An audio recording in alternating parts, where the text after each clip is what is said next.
Next. Our next speaker believes that clarity and belief can turn any dream into reality. She's a firm believer in the power of mindset and vision. And today she's going to share a personal story that proves just how powerful thoughts can be when you align them with action. Please help me welcome a woman who turned her vision board into a boarding pass to her dream city. Toastmaster Amirica Nicholson, presenting If You Know What You Want, You Can Have It.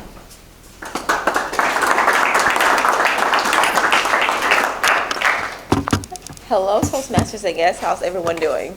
Great. Perfect. If you know what you want, you can have it. This quote comes from a little red book called It Works by R.H.J., a book I picked up and put down many times, trying to uncover its secrets. It teaches that simply keeping your goal top of mind can bring it into reality. At first, I was skeptical, but then I heard Earl Nightingale say, "You become what you think about." And Bob Proctor echoed the same effects. Change your paradigm, change your life. But what does that really mean? I found out the right answer to this before college graduation.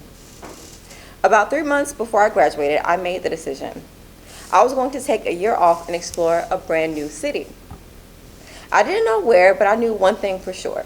I was not about to spend another year in school without a break. A few weeks later, while browsing opportunities, I stumbled across a program called the Episcopal Service Corps. It was a one-year volunteer program, all expenses paid, in the city of your choice. I thought, this is it. I knew exactly where I wanted to go, New York City. So I found the contact for the New York program, picked up the phone, and called. The phone rang and rang and rang. Finally, someone answered. "Hello?" she said. "Hi, my name is Amirica. I'm calling about the New York placement. I read your description and I can literally see myself in your program. I'm so excited to speak with you." The woman paused. "I'm sorry, New York is already full. All the spots have been taken, but you can try again next year." And I thought to myself, this doesn't seem very copacetic. I'm like, okay. So I was stunned, disappointed, and heartbroken. But I didn't let that stop me. I still submitted my application for New York, and because I'm strategic, I applied to Atlanta and Louisiana too. Shout out to Ward. And eventually, I received offers from both. And I had my pick, but deep down, I still wanted to go to New York. That was my dream. So before accepting either offer, I decided to try one last thing.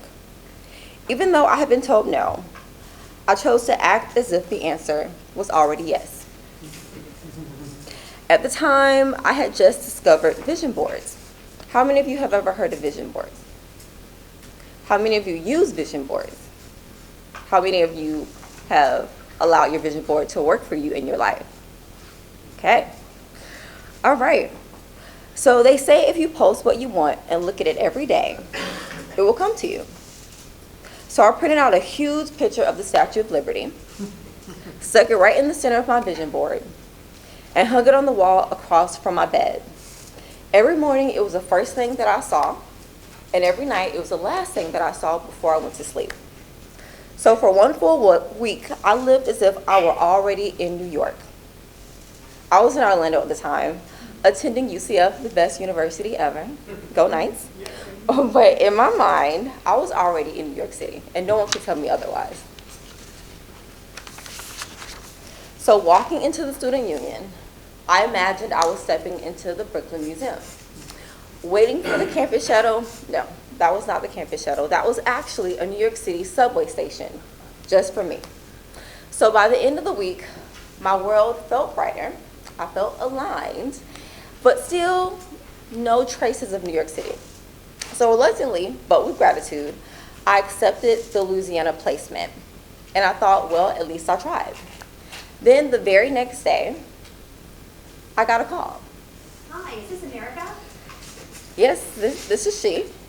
This is Laura from the New York St. Mary's Episcopal Program. A spot just opened up, and I wanted to personally offer it to you. Your application was one of the final ones we reviewed. Oh, but I already accepted Louisiana.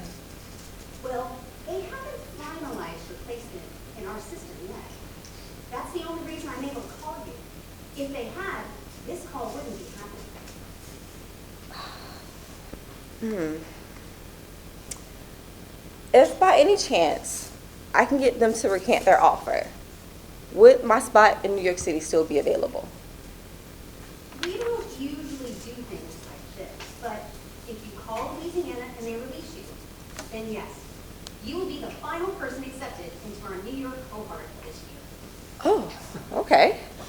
All right, so I called Louisiana. I told them how much New York City meant to me, and I shared my heart. And they understood. They released me. And they wished me well. So I called Laura back, and just like that, my dream became reality. Now, let's go back to the quote that I originally stated in the beginning of my speech. If you know what you want, you can have it.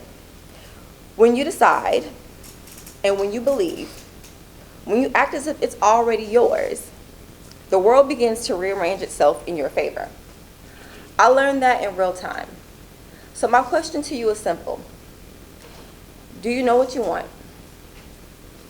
Because if you do, you just might get it. Thank you.